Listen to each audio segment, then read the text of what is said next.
muestra su amor y lealtad. En el diario estudio de nuestra lección y la palabra viva de Jesús. Sí, diariamente estudiaré mi lección. Qué bueno es Dios, hermanos, que nos concede la vida un día más.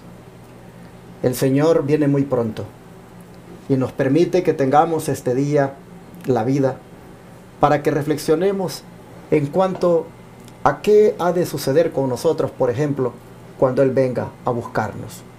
Un día más que vivimos, un día menos para que Él venga por nosotros.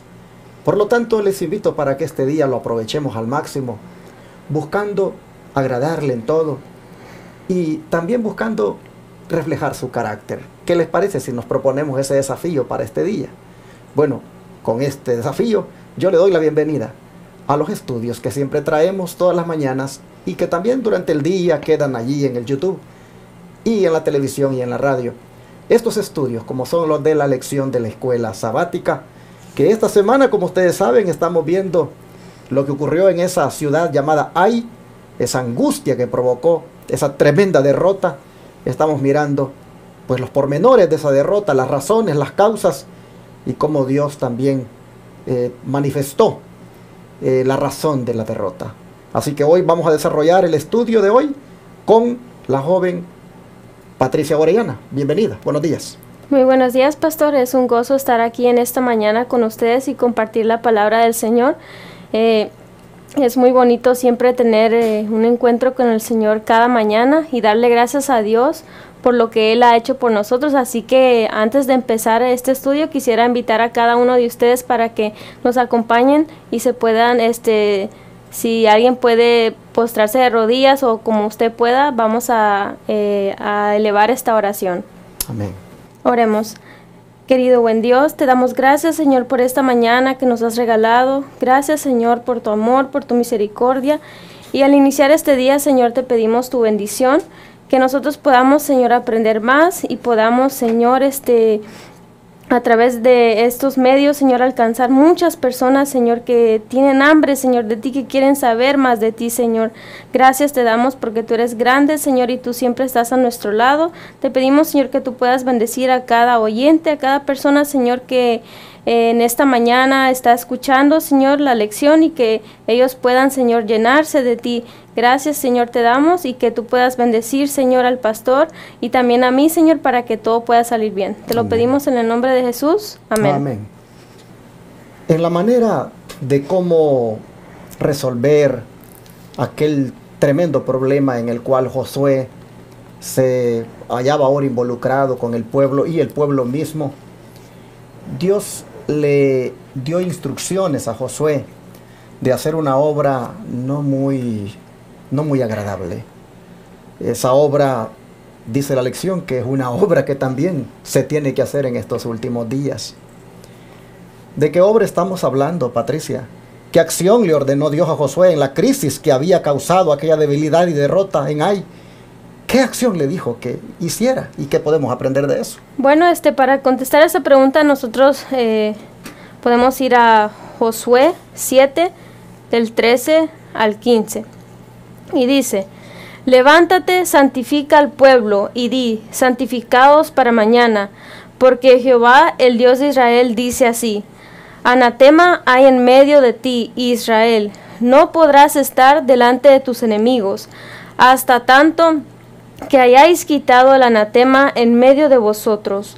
Os acerquéis pues mañana por vuestras tribus, y la tribu que Jehová tomaré se acercará por sus familias, y la familia que Jehová tomaré se acercará por sus casas, y la casa que Jehová tomaré se acercará por los varones.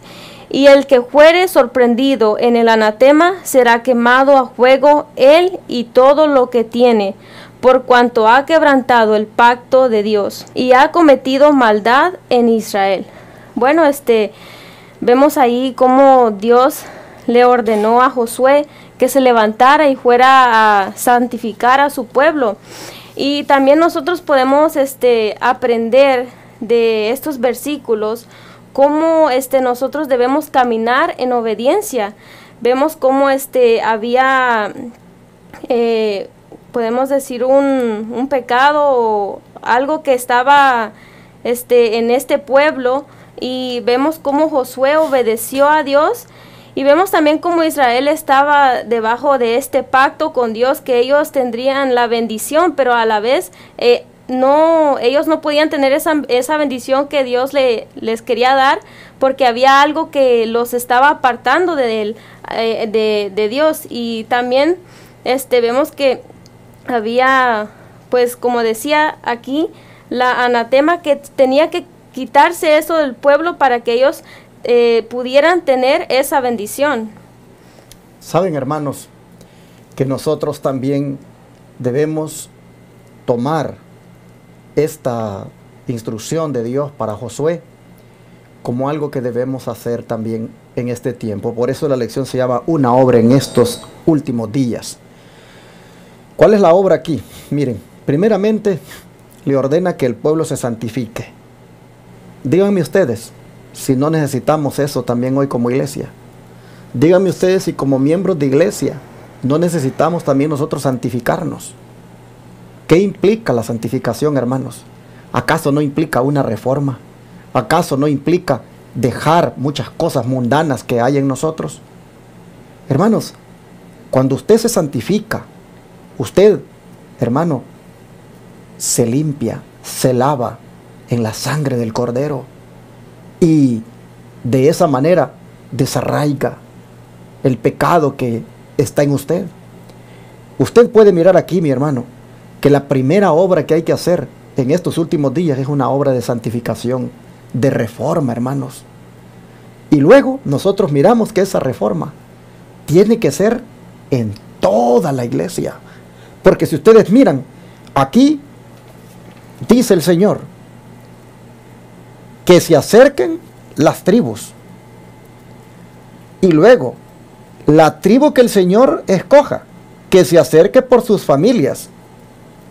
Y luego, la familia que Jehová tome, que se acerque por sus casas. Y la casa que Jehová tome, que se acerque por los varones. Y el que sea sorprendido en el anatema, que sea quemado. Y todo lo que tiene, por cuanto ha quebrantado el pacto de Jehová y ha cometido maldad en Israel. Si ustedes se fijan, aquí hay un proceso de investigación. Aquí hay todo un trabajo, hermanos, de averiguación del problema. ¿Y por qué razón se tiene que hacer? Porque el problema está trayendo, hermano, desgracia para todo el pueblo, para toda la iglesia. La iglesia, nosotros podemos ver aquí, no puede vencer al enemigo. Oh, hermanos, cuánta iglesia hay, cuánta congregación hay, que pareciera como que Satanás se ha enseñoreado de ellas, y no hay manera de prosperar, no hay manera de que se mire que ahí está la mano de Dios. ¿Por qué? Porque sin duda, hermanos, miembros, así como en los días de Josué, hay involucrados en pecados, acariciados, escondidos, y eso impide que la iglesia avance. Aquí, ante ese problema, no es agradable lo que se le dice a Josué que haga, como es traer a todo mundo para averiguar. Pero de todas maneras, hay que erradicar el mal, y Dios lo ordena.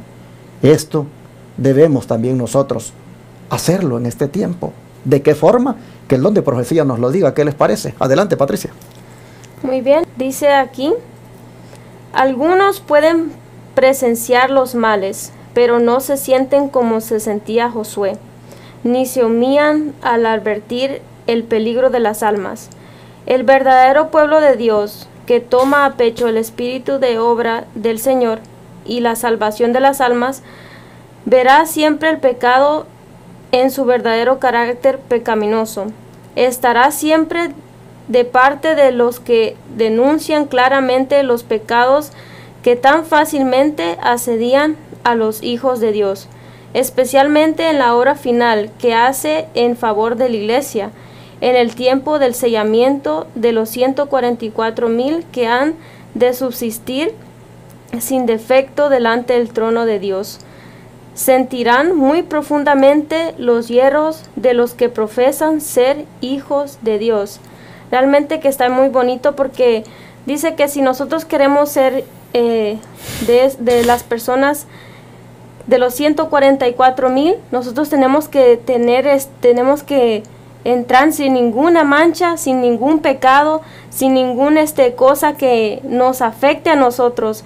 Si nosotros decimos ser hijos de Dios, tenemos que hacer un examen y saber si realmente nosotros estamos haciendo la voluntad de Dios. Nosotros tenemos que pedirle al Señor que nos ayude, tenemos que humillarnos a Él y decirle que Él pueda perdonarnos de nuestros pecados. ¿Qué piensan? Claro, interesante que aquí se presenta esta característica que tú has dicho como la del verdadero pueblo de Dios. O sea, hermanos, el verdadero pueblo de Dios es aquel que pues busca que no se vean esos pecados abiertos en la iglesia, hermanos. Un verdadero pueblo de Dios es aquel que enfatiza la santidad, donde sus miembros verdaderamente se apartan para el Señor, se apartan de la mundanalidad. Por eso es que siempre, no sé, a veces mis sermones no le gusta a mucha gente, pero yo siempre estoy tratando de que entendamos que como iglesia, como pueblo, no podemos, hermanos, andar con esas mundanalidades con las cuales hoy en día muchos que dicen ser cristianos andan. Tenemos que ser un pueblo de verdad, que encara la mundanalidad, que desarraiga el pecado de nuestra vida, si es que queremos ser de los 144,000. Porque el verdadero pueblo de Dios, dice aquí, esa es su característica, que toma a pecho, dice, el espíritu de la obra del Señor y la salvación de las almas, y que mira el pecado en su verdadero carácter pecaminoso. Hoy en día, hermanos, el pecado bien popular se ha hecho. Hoy en día el pecado pareciera ser como que es una cosa normal. Aún en la misma iglesia el pecado prolifera y se mira como que bien pampantemente desfila en la manera de vestir de muchos, en la manera de adornarse, en muchas cosas que se hacen dentro del pueblo. Y todo normal. No hay ahora ese celo porque lo que es pecado se le llame por su nombre, hermanos. Aquí está presentando que el verdadero pueblo de Dios le da al pecado lo que verdaderamente se merece. Se le mira en su verdadero carácter pecaminoso y denuncia, dice, los pecados. Denuncia los pecados que tan fácilmente asedian a los hijos de Dios. Es por eso que a Josué Dios le encarga, mira, tienes que hacer esto en la iglesia. Llama a todas las tribus y vas a ver, te voy a mostrar, le dice Josué, dónde está el problema. Hermanos, Dios realmente está encarando el pecado como debe ser, y la iglesia en este último tiempo igual lo debe hacer. Sus dirigentes, sus ancianos, como lo he estado diciendo estos días, y la misma iglesia tiene que estar consciente, hermanos, de que debemos de ser un pueblo peculiar, un pueblo que esté preparado ya para que el Señor se lo lleve. ¿Qué sigue diciendo el don de profecía? Dice, ¿quiénes siguen el consejo de Dios en este tiempo? Son los que excusan virtualmente los hierros de entre el profeso pueblo de Dios y quienes murmuran en su corazón, sino abiertamente, contra los que quisieran reprender el pecado. Son aquellos que se les oponen y simpatizan con los que contemporizan con el mal. No, en verdad, a menos que se arrepientan y dejen la obra satánica de oprimir a los que tienen la preocupación de la obra y de dar la mano a los pecadores de Sión, nunca recibirán el sello de la aprobación de Dios. Si los dirigentes de la iglesia descuidan la investigación diligente de los pecados que traen el desagrado de Dios sobre el cuerpo, llegan a ser responsables por estos pecados. Bueno, vemos aquí que realmente que los dirigentes de la iglesia tienen una gran responsabilidad, ¿verdad? Claro. Porque vemos que pues tanto como la gente que de la iglesia pueda cubrir un pecado o puedan no, como venía diciendo en la lección de ayer martes, que es bueno que pues se le hable a la persona que está en pecado o está haciendo algo que no debe, y si no entiende, poder hablarle y ver que lo que está haciendo está mal. Pero hay algo interesante, hermanos, aquí que menciona la lección, de que hay personas que se resisten a esto, que hay personas que se oponen a esto, hay personas que inclusive se molestan se molestan con aquellos que en la iglesia, en calidad de dirigentes, toman acción sobre los pecados. Dice que deben esos hermanos, que no les gusta que se pongan por obra, digamos, procesos disciplinarios en relación con pecados abiertos de los cuales la gente no se quiere arrepentir y que abiertamente pues están causando el oprobio a la iglesia. Estas personas que se molestan, dice, deberían de arrepentirse y dejar esa obra satánica de oprimir a los que tienen la preocupación de la obra y de dar la mano a los pecadores de Sión. Dice que los que hagan eso, si no se arrepienten, nunca van a recibir el sello de la aprobación de Dios. Y los dirigentes de la iglesia, que también por no caer mal y por no que los vayan a pues a ver de una manera pues desagradable, que evitan hacer ese trabajo, dice que estos son responsables por los pecados abiertos. A veces como dirigentes no nos gusta por naturaleza tener que tratar casos de personas que se equivocan y pues le han causado oprobio a la iglesia con esas equivocaciones, y algunos inclusive pues ahí la van, como decimos, llevando, van eso dejándolo a un lado, pero nos hace responsables y no podemos. Por eso es que yo siempre he dicho, de mucho pecado en los cuales la iglesia anda ahora, de muchas mundanalidades en las cuales la iglesia anda ahora, de muchas cosas que el pueblo anda haciendo delante de Dios ahora, mucho pastor es responsable, porque ni reprende esas cosas con sermones, ni mucho menos tampoco se atreve a tratar esos casos en la junta directiva de la iglesia o donde corresponda. Es necesario que nosotros amemos a los hermanos, que amemos a los hijos del Señor como Dios nos ha mandado, pero que también no permitamos que se hagan desórdenes en la iglesia o que se anden practicando cosas despampantemente y que pues no hagamos nada. No es posible, hermanos. Así que Josué, ante lo que Dios le dice, veamos si obedeció o no. Veamos si Josué dijo, ay Señor, pero mira cómo voy a hacer, estas tribus se me van a molestar, y qué tal si alguna de estas se me revela. Veamos qué hizo Josué, cómo reaccionó. Patricia. Bueno, para contestar esa pregunta, vamos a Josué 7, 16 al 18. Y dice, Josué, pues levantándose de mañana, hizo venir a Israel por sus tribus, y fue tomada la tribu de Judá. Y trajo a la tribu de Judá, y tomó la familia de Seraitas. Luego trajo a la familia de Seraitas por los varones, y fue tomado Zabdi. Y hizo venir a los varones de su casa, y fue tomado Acán, hijo de Carmín, hijo de Esaí, hijo de Sera, de la tribu de Judá. Bueno, como decía la pregunta, ¿cómo procedió Josué obedientemente? Vemos ahí que pues él se levantó y fue a Israel, a la tribu, y él obedeció la orden de Dios. Vemos también que pues el pecado debe de descubrirse. Y vemos en estos versos cómo él obedeció a Dios, y también como en los siguientes versículos vemos cómo fue lo que sigue de Acab, y vemos también cómo nosotros debemos de obedecer a Dios en cada situación también. Miren, hermanos, noten ustedes el largo proceso por el cual tuvo el pueblo que pasar, y el mismo Josué, el largo proceso que tuvo que implementar para encontrar al que había pecado. Mire, primero llama a las tribus, después acerca a las tribus por familias.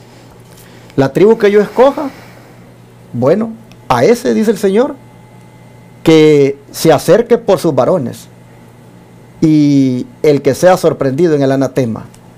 Resulta que Josué lo hace, llama a las tribus, cae la suerte sobre la tribu de Judá, hace acercar a la tribu de Judá, toma allí a los de la familia de Sera, y luego hace acercar a los de la familia de Sera por los varones, y toma allí a Zabdi, Y acercando los varones de Zabdi, toma a Acán, hijo de Carmi, hijo de Zabdi, hijo de Zera, de la tribu de Judá. Miren el largo proceso. No tenía que haber injusticia en cuanto a aplicar el castigo. Había que hacer un juicio investigador. Y aquí nosotros miramos que el juicio investigador termina tristemente, pues, en descubrir al culpable. Ahora yo quiero hacer aquí una aplicación. Noten, hermanos,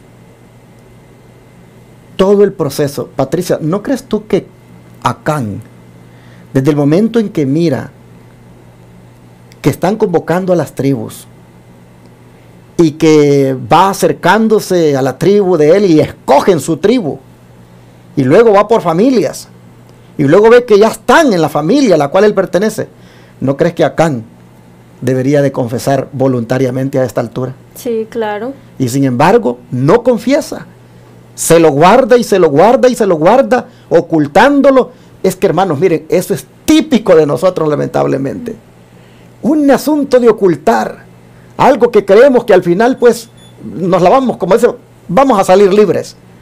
Hermanos, Acán tuvo la oportunidad. Miren, el proceso, un juicio investigador tiene como finalidad de que mientras se está haciendo, el pecador confiese, admita su error.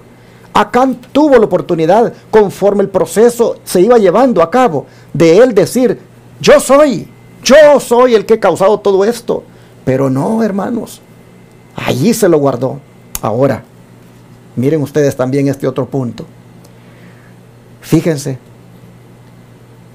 cómo el proceso se fue llevando para descubrir el pecado que había dentro del pueblo. A veces nosotros, hermanos, nos cuesta aceptar el pecado que está dentro de nosotros. Miren, es bien fácil ver el pecado que está allá afuera. Es bien fácil ver los errores de otros. Pero los de nosotros, ¿cómo cuesta? Miren el largo proceso para descubrir el pecado que estaba dentro. Yo aquí quiero hacer un llamado, empezando conmigo mismo. Yo aplico la palabra para mí, hermanos, pero hago un llamado aquí a todos los ministerios de sostén propio, a todos los hermanos de la verdad presente, que, hermanitos, en el nombre del Señor, empezando por mí, tengamos cuidado de no tampoco solo estar mirando lo que hay en otros lugares de mal, lo que hay en el papado, lo que hay en el Israel moderno, lo que hay en otros ministerios. ¿Y qué de nosotros? ¿Qué es lo que hay en nosotros? A veces nos damos a la tarea de volvernos hasta perfeccionistas y de creer que tal ministerio está en este error y tal ministerio está en otro error. Y bueno, pareciera ser como que solo nosotros estamos bien. A veces hablamos de una manera como que si todo el mundo está mal y solo nosotros estamos en lo correcto. Hermanos, miren ustedes el proceso para descubrir el pecado que había dentro. Qué largo fue, lo costoso que fue llegar a donde estaba realmente el pecador. ¿Por qué? Porque nadie, hermanos, nadie sin duda admitía que podría darse el problema allá adentro. Yo les digo, hermanitos, es el tiempo cuando nosotros miremos hacia adentro, hacia nosotros. Yo no digo que no vamos a denunciar el pecado, la apostasía que hay en otros lados. Yo no estoy diciendo eso. Solamente que seamos equilibrados. En la medida en que denunciamos lo que está ocurriendo aquí, lo que está ocurriendo allá, y ponemos fotos y ponemos videos, y hermanos, en la medida en que hacemos eso, mirémonos a nosotros también, hermanos. Miremos el pecado que está dentro de nosotros, la reforma que tenemos que hacer dentro de nosotros. De lo contrario, hermanos, la misma suerte vamos a tener con aquellos a los cuales denunciamos. Aquí miramos nosotros en ese proceso largo lo costoso que fue descubrir el pecado que había adentro. Dios nos ayude, hermanos, como iglesias de sostén propio, como ministerios de sostén propio, como hermanos de la verdad presente, a descubrir el pecado que está dentro de nosotros, hermanos, y desarraigarlo con el poder de Dios. Bueno, aquí nosotros vemos que Josué obedientemente tuvo que hacerlo. ¿Y qué dice? ¿Dónde procedía para ir finalizando este estudio? Muy bien, dice, se le indicó a Josué cómo había de descubrir y castigar al criminal. Este se había de determinar por medio de la suerte. No se señaló directamente al pecador, sino que el asunto permaneció en duda por algún tiempo, a fin de que el pueblo se percatase de su responsabilidad por los pecados que existían en medio, y se sintiese inducido a escudriñar sus corazones y a humillarse delante de Dios. Acán, hijo de Carmín, de la tribu de Judá, fue señalado por el dedo de Dios como perturbador de Israel. Vemos ahí cómo desde un principio en los versículos cómo Dios le mandó a Josué que fuera a la tribu y cómo él obedeció y hasta que pues encontró al culpable. Y vemos cómo él también obedeció. Y es muy interesante el título de esta lección, una obra en estos últimos días, porque realmente nosotros no podemos jugar con Dios. El pecado de una tarde o mañana sale a la luz, y es muy preocupante que en el pueblo de Dios pongamos nos podamos poner en las manos del Señor y orar por los hermanos, orar por nosotros para que el Señor nos ayude. Y me gustó mucho cómo Josué obedeció al Señor, porque para que el Señor pudiera morar entre ellos, para que el Señor pudiera bendecir al pueblo, tenían que sacar este pecado, y es lo que el Señor quiere hoy en día en el pueblo de Dios, en las iglesias, que el Señor no puede bendecir un ministerio o una iglesia si hay algo que está afectando ahí, y es muy importante que nosotros nos pongamos en las manos de Dios. Amén. Interesante cómo el don profético tilda o llama aquí a Acán. Dice: Acán, hijo de Carmi, de la tribu de Judá, fue señalado por el dedo de Dios como perturbador de Israel. Qué tremendo, hermanos. Y esto está en Patriarcas y Profetas, página 528. Y lo mismo lo que leímos antes fue en Testimonios para la Iglesia, tomo 3, página 295. Pero qué tremendo. Perturbador de Israel. Así es llamado Acán. Es que, hermanos, eso es lo que hace el pecado, perturbar. Que Dios nos ayude para que no haya en nosotros, hermanos, ningún pecado que perturbe al pueblo de Dios, que perturbe al Israel espiritual de hoy. Que el Señor nos ayude para que, haciendo nosotros hoy también un examen, hermanos, procedamos al arrepentimiento y al abandono del pecado. La palabra de Dios dice que el Señor perdona a aquel que se arrepiente. El que confiesa sus pecados, ese, si se aparta, hermanos, el Señor lo perdona. De manera que ahora procedamos a hacer la obra esta desagradable de hacer un trabajo de investigación. Cuando miramos tanta desgracia en la iglesia, cuando miramos tanto fracaso, procedamos, hermanos, a investigar, empezando por nosotros y luego los dirigentes en la misma iglesia, en el temor de Dios. Porque si hay perturbación en el pueblo, si hay perturbación en la iglesia, debe ser porque hay alguna cosa por ahí que está, pues, clandestinamente haciéndole daño. Eso ha sido la lección de ahora. Y, hermanos, estas lecciones de cara a la entrada a la Canaán celestial que está próxima a suceder, pues vienen a tiempo, hermanos, porque miren, en sostén propio o en iglesias corporativas, esto del pecado, hermanos, el pecado por todas partes anda haciendo estragos. Pero Dios nos ayude, hermanos, y aplicando esta lección a nuestra vida, Dios nos ayude para que rompamos completamente con eso y comparezcamos, como dice aquí, santificados, para que así el Señor nos lleve al cielo, porque sin santidad nadie verá al Señor, dice la Escritura. Bueno, vamos a orar y a pedirle al Señor que nos ayude. ¿Qué les parece? Padre nuestro, gracias, Señor, porque una vez más nos hace ver cuán terrible es el pecado y sus consecuencias. Pero también, Señor, cuán cuidadosos debemos ser en no dejarlo pasar y cuando aparece en la vida de cualquier miembro que trae esto como consecuencia perturbación a tu pueblo, oh Señor, se debe proceder a disciplinar, a sancionar ese pecado. Señor, te pedimos que nos ayudes para que como iglesia, tanto de sostén propio o de lo que sea, Señor, cualquier congregación, todos busquemos cooperar contigo, desarraigando el pecado de nuestra vida, y como dirigentes también, oh Padre, procediendo con amor y con rectitud a reprender el pecado. Padre, gracias te damos por esta amonestación que nos das. Ayúdanos a mirar el pecado que hay dentro de nosotros y a erradicarlo de nuestra vida, Señor. Así te lo pedimos que suceda en el nombre poderoso de Jesús. Amén. Todo fiel discípulo del buen Jesús demostrará su amor y lealtad. En el diario estudio de nuestra lección y la palabra viva de Jesús. Sí, diariamente estudiaré mi lección.